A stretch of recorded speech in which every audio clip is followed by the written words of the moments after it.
जय मसीह प्रियहरू, बारक मोर पिता पुत्र पवित्र आत्मालाई महिमा होस्।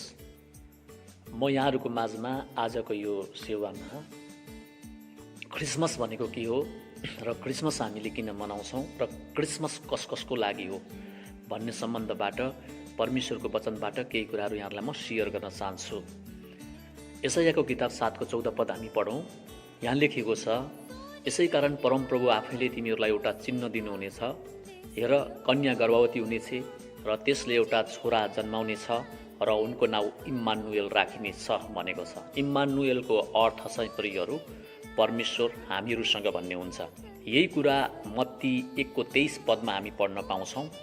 त्यहाँ वचन हामीले पढ्यौँ भने यो कुरा नयाँ करारमा पनि प्रभु येशू कसरी जन्मनुहुन्छ भन्ने सम्बन्धमा र येशू कोसँग हुनुहुन्छ भन्ने बारेमा तपाईँले स्पष्टसँग बुझ्न सक्नुहुनेछ। क्रिसमस भनेको हामी मानव जातिको नाउँमा आउनुहुने उद्धारकर्ता प्रभु येशूको नाउँमा उहाँका अनुयायीहरू, उहाँलाई विश्वास गर्ने मानिसहरू भेला भएर खुसीहरू साटासाट गर्नु हो प्रियहरू। उहाँले दिनुभएको उद्धारको घोषणा गर्नु नै क्रिसमस हो। ख्रिस्ट भन्नाले उद्धारकर्ता भन्ने हुन्छ भने मस भन्नाले उहाँको जन्मको आधारमा मनाइने खुसियाली वा आनन्द भनेर तपाईँ र मैले बुझ्नु पर्दछ। ख्रिस्ट मसको अर्थ उद्धारकर्ता र मसको अर्थ पूजा वा प्रार्थना भन्ने पनि हुन्छ। यसमध्येमा हामीले यो क्रिसमसको समयमा कति व्यक्तिहरूले एक्समस पनि भनेको सुन्छौँ। एक्समसको अर्थ चाहिँ हाम्रो पापको लागि बलि हुनुहुने परमेश्वरको पुत्र भन्ने हुन्छ। प्रियहरू, येशू यो धरतीमा आउन अघि परमेश्वरले आफ्ना मानिसहरूलाई तयारी गर्नुभयो। जस्तै परमेश्वरले जकरिया, एलिसिबा, बप्तिस्मा दिने यूहन्नालाई तयार गर्नुभयो। एउटा स्वर्गदूत मरियम र युसुफ कहाँ प्रकट भई परमेश्वरले तारा र ज्योतिषीहरूको तयारी गर्नुभयो। हामीले पनि ख्रिस्टको जन्मको उत्सव मनाउनको लागि आफैले तयारी गर्नुपर्छ। येशू जन्मेको रात एउटा स्वर्गदूत गोठालाहरू कहाँ देखा परे प्रियहरू, र तिनीहरूलाई येशूको जन्मको बारेमा स्वर्गदूतले घोषणा गरे।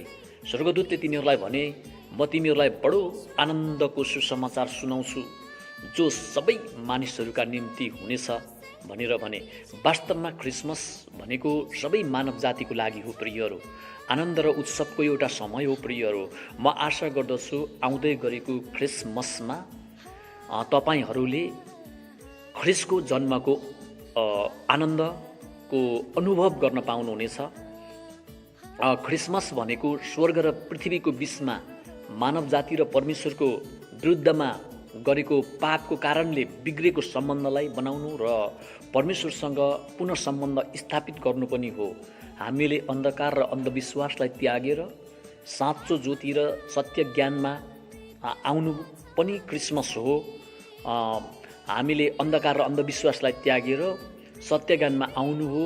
अनि प्रभु येशू मानव रूप धारण गरी इस्रायलको बेथलेम भन्ने गाउँमा जन्मनु भएको थियो भन्ने कुरा जान्नु हो। तपाईँले ख्रिस्टको जन्मको बारेमा विस्तृत रूपमा तपाईँ बुझ्न चाहनुहुन्छ, जान्न चाहनुहुन्छ भने लुकाको किताब 2 अध्यायको 1 देखि 40 का पदहरू झर्को नमानी पढ्नु होस् र तपाईँले अरू धेरै कुरा मैले भनेभन्दा बढी बुझ्न सक्नुहुन्छ ख्रिस्टको जन्मको बारेमा। क्रिसमसको खास अर्थ भनेको हामी पापी मानिसहरूलाई उद्धार गरी हामीले हराएको स्वर्गलाई भेटाइदिनु हो। यसो त्यो उद्देश्य लिएर संसारमा आउनुभयो। ख्रिस्ट मसले चाहिँ हामीले मान्दै आएको एडी र बीसीलाई पनि पक्का र अकाट्य बनाउँछ। यशायाको किताब तपाईँले हेर्नुहोस् 61 को 2 पदमा त्यहाँ यस्तो लेखेको छ, परम प्रभुको प्रसन्नताको वर्ष घोषणा गर्न विलाप गर्नेहरूलाई सान्त्वना दिनलाई येशू जन्मनु भएको हो भन्ने त्यहाँ ज्ञान पाउन सक्छौँ त्यो वचनबाट। तपाईँले लुकाको किताब 4 को 18-19 तिर हेर्नुभयो भने प्रभु येशूले भन्नुभयो, परम प्रभुको आत्मा म माथि छ। अनि परम प्रभुको आत्मा चाहिँ येशूमाथि थियो। अनि किन भन्दा गरिबहरूलाई सुसमाचार सुनाउन, अन्धाहरूलाई आँखा देखाउन, बहिराहरूलाई सुन्न सक्ने बनाउन, कैदीहरूलाई छुटकारा दिनको लागि चाहिँ उहाँ आउनुभएको र परमप्रभुको आत्मा उहाँमाथि भएको कुरा बताउनु भएको छ। हामीहरू सबैले चिठी पत्रहरू लेख्ने गर्छौँ, सिफारिस तमासुक लेख्ने गर्छौँ, निवेदनहरू लेख्ने गर्छौँ। यो लेख्दै गर्दा हामीले लेख्ने कागजमा मिति लेख्ने पनि गर्छौँ। मिति लेख्ने कार्यले हामीले जानी वा नजानी ख्रिस्टको जन्मको घोषणा गरिरहेका हुन्छौँ भन्ने कुरालाई पक्का बनाउँछ। हामीले कागजमा लेखेको मितिको बारेमा कहिले हामीले सोचेका हुँदैनौँ र सोचेका छैनौँ पनि होला। के तपाईँ यस्तो महत्त्वपूर्ण कुराको विषयमा जान्न चाहनुहुन्छ भने म तपाईँलाई चाहिँ केही कुराहरू भन्न पनि चाहन्छु र तपाईँलाई मौका पनि छ। ख्रीष्ट मात्र यो संसारमा हामीलाई कहिल्यै अन्त नहुने प्रेमले प्रेम गर्न आउनुभयो। यो कुरा बुझेर हामीले क्रिसमस मान्नुपर्छ। यो कुरा इतिहासमा आजसम्म विद्यमान छ, जसलाई आज हामी संसारमा क्रिसमस भनेर मनाउँछौँ। संसार र स्वर्गको महाराजा यीशु ख्रीष्ट हुनुहुन्छ। यीशु ख्रीष्टको जन्मको आधारमा ईस्वी सम्बत मात्र संसारभरि वैधानिकपूर्वक लागू गर्नुपर्ने एउटा बाध्यता बनेको छ र संसारले तपाईँको ईस्वी सम्बत नै चलाउँछ। यीशु ख्रीष्ट क्रुसमा टाँकिएको दिनलाई गुड फ्राइडे र यीशु ख्रीष्ट बौरी उठ्नु भएको दिनलाई इस्टर सन्डे भनेर सारा विश्वभरि छुट्टी मनाउने कानुनको लागू भयो।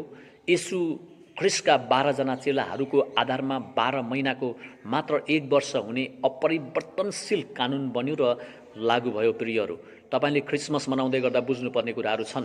प्रकाशको पुस्तकमा स्थापना भएको 7वटा चर्चको आधारमा 7 दिनको मात्र 1 हप्ता हुने अपरिवर्तनशील कानुन इतिहासमा लागू भयो।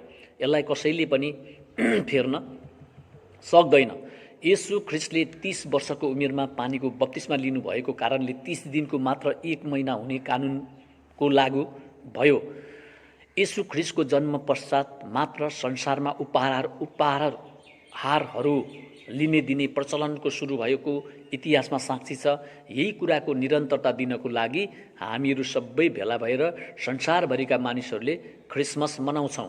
यीशु ख्रीष्टको जन्मको आधारमा संसारमा जन्मने हरेक बालकको जन्म दर्ता गर्नुपर्ने वैधानिक कानुन बनेको कुरा तपाईँले थाहा पाउन सक्नुहुन्छ। यीशु ख्रीष्टको जन्म पश्चात हरेक बालकको जन्मदिन मनाउने प्रचलनको सुरुवात भयो। ख्रीष्टमसको अर्थ नै जन्म दिवस, जन्म उत्सव मनाउनु वा उपहारहरू लिने दिने भन्ने बुझिन्छ। यीशु ख्रीष्टको जन्म पश्चात संसारभरि हरेक देशमा मानव जातिको जनगणना गर्नुपर्ने वैधानिक कानुनको व्यवस्था बनेको कुरा तपाईँले जान्न सक्नुहुन्छ। ख्रीष्टमसको अर्थ र उपदेशले तपाईँ र मलाई सही मार्गमा डोर्याउँछ। ख्रीष्टमसको वास्तविक अर्थ मुक्तिदाता यीशु ख्रीष्टको सम्झनामा आनन्द मनाउनु, खुसियाली साटासाट गर्नु भन्ने हुन्छ। परमेश्वरको योजना अनि प्रतिज्ञा बमोजिम येशूको जन्म चाहिँ एउटा परमेश्वरको इच्छा र योजनामा भएको हो भन्ने कुरा तपाईले गलातीको किताब 4को 4मा पढ्दा पाउनुहुन्छ। त्यहाँ लेखेको छ कि समयको पूर्णतामा परमेश्वरले आफ्ना पुत्रलाई पठाउनुभयो, उहाँ एउटी स्त्रीबाट जन्मनुभयो तथा व्यवस्थाको अधीनमा जन्मनुभयो भनेर लेखेको छ। येशू यो संसारमा अचानक आउनुभएको होइन, एउटा दुर्घटनाबाट उहाँ आउनुभएको होइन। उहाँको जन्मको समयको पूर्णतामा पूर्ण रूपमा पुरा भएको थियो। आउँदै गरेको ख्रीष्ट जन्मको सबैलाई म अग्रिम शुभकामना दिन चाहन्छु। साथै येशू ख्रीष्टको जन्मको महान अवसरमा सबैलाई मेरी क्रिसमस भन्न चाहन्छु। तपाईहरु सबैलाई जय मसीह। परमेश्वरले यहाँहरु सबैलाई आशीर्वाद दिउन्।